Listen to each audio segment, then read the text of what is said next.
हर पहनले साड़ी की लाल लगाइले पीछे हो जाओ।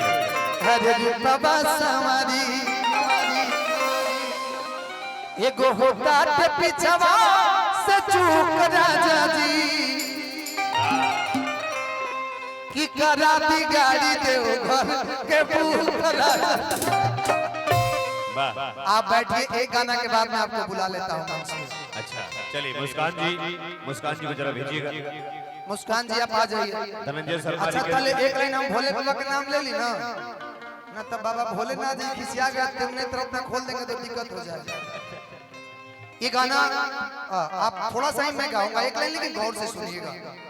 एक बार गौरा जी ने भोलेनाथ से कहा कि हे भोलेनाथ, आप इतना भांग गांजा धतूरा क्यों खाते पीते हैं?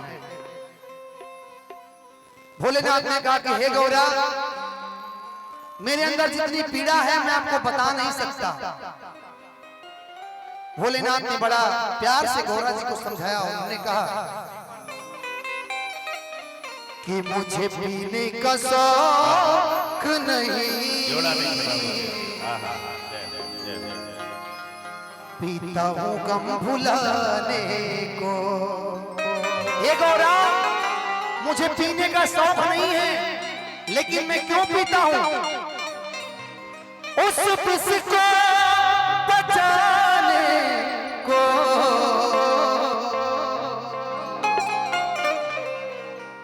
बितिया दे मिटाने को,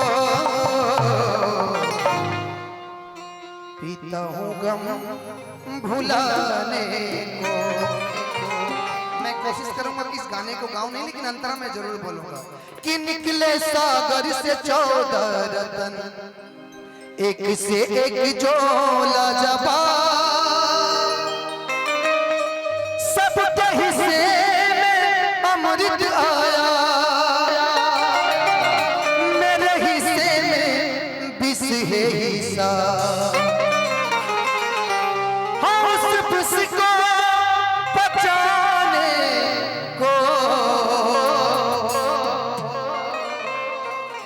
उस विष को बचाने को,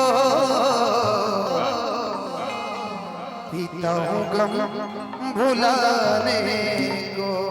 ओके, बहुत बहुत धन्यवाद। अब देखो म्यूजिक बजा दी तनी।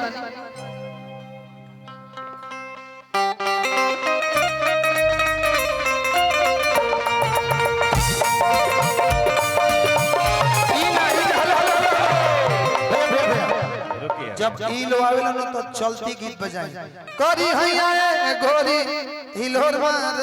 अच्छा आई शत्रुघ्न बाबू वही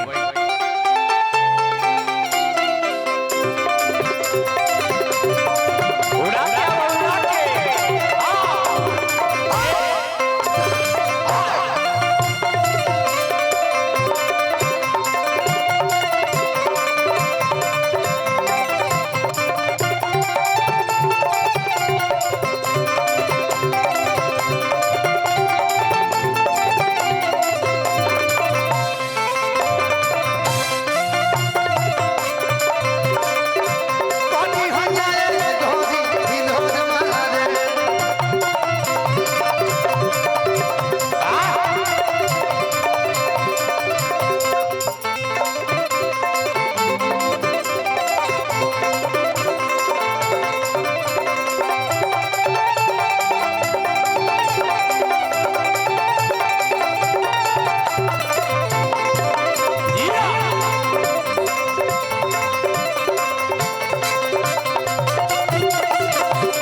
राउर परिवार एक बार जोरदार ताली बजा दीजिए मुस्कान ग्रुप के लिए। और अब यहाँ से मैच चल रहा है 2020 का, तो हम लोग भी 2020 खेलेंगे तो बढ़िया रहा। लेकिन एक गीत के बाद मैं निशा जी को और सोना जी को मैं मंत्रित कर दूंगा।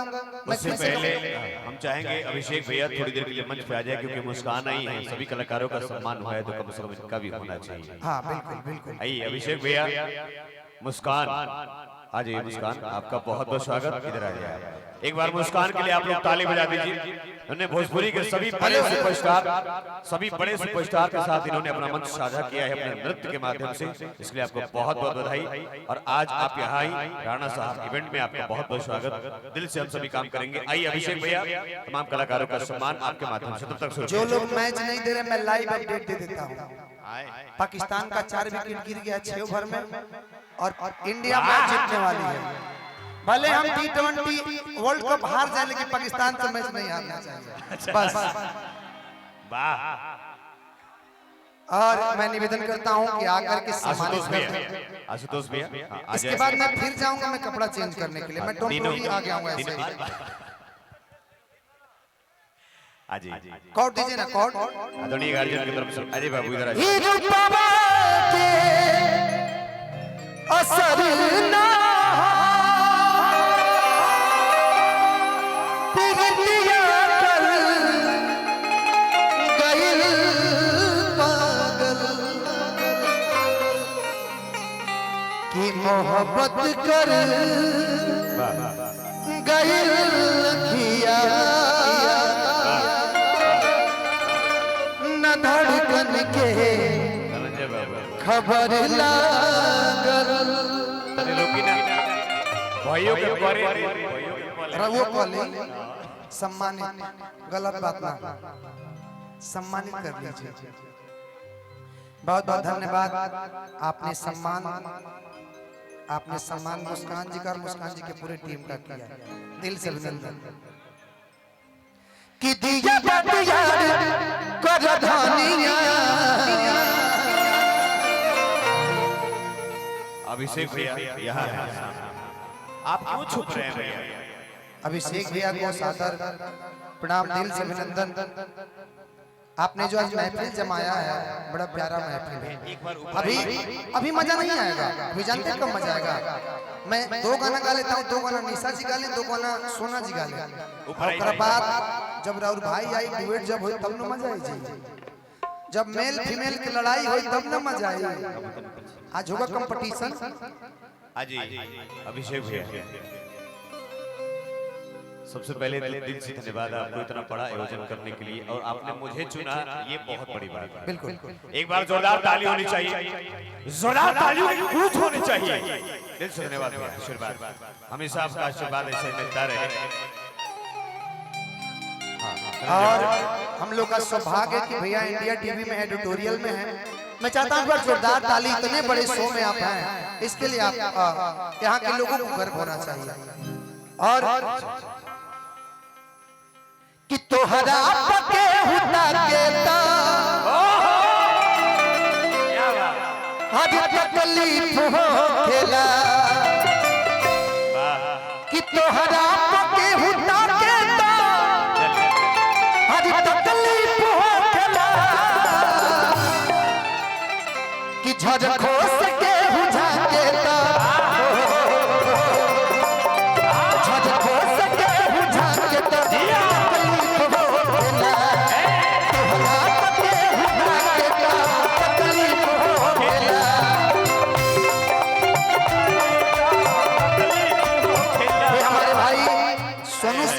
मोतिहारी से है, आपकी तरफ से ढेरों सारा प्यार। तो हरा पके हुदा के तकलीफ हो, तो हरा पके हुदा के तकलीफ हो खेला, तो हरा पके हुदा के तकलीफ हो खेला, तो हरा पके हुदा के तकलीफ हो खेला। लेकिन खिड़की से के हो झांकता तकलीफ हो खेला, तोहरा पके हुदा के तकलीफ हो खेला।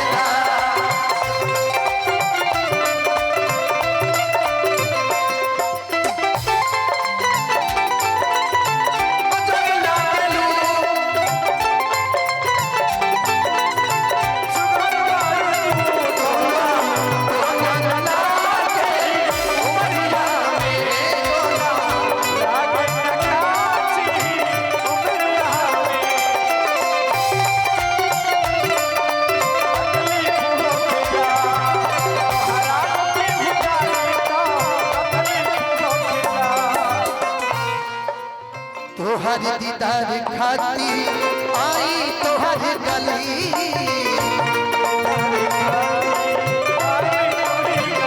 तोहर दीदार खाती आई तोहर गली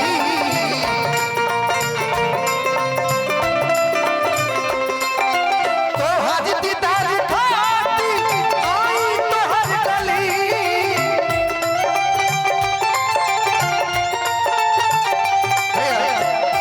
लेकिन इधर जितने भी लोग हैं आप लोग इधर आ जाए हमारी माताएं बहनें इधर हैं तो इधर आ जाए अतनो पके हुआ देता अतनो पके हुआ देता तकलीफ हो खेला तोहरा पके हुआ देता तकलीफ हो खेला तोहरा पके हुआ देता तकलीफ हो खेला तोहरा पके हुआ देता तकलीफ हो खेला